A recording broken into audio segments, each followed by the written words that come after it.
सोने चांदी के दाम में आज एक बार फिर बढ़त देखने को मिली है। India Boolean and jewellers association यानी कि इब्जा के मुताबिक 10 ग्राम 24 कैरेट सोने का दाम आज 475 रुपए बढ़कर 95,627 पर पहुंच गया है। इससे पहले सोने की कीमत 95,152 प्रति 10 ग्राम थी।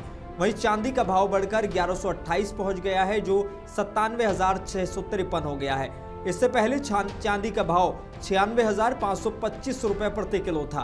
इससे पहले सोने ने 21 अप्रैल को 99,100 और 28 मार्च को चांदी ने 1,09,34 का ऑल टाइम हाई बनाया था।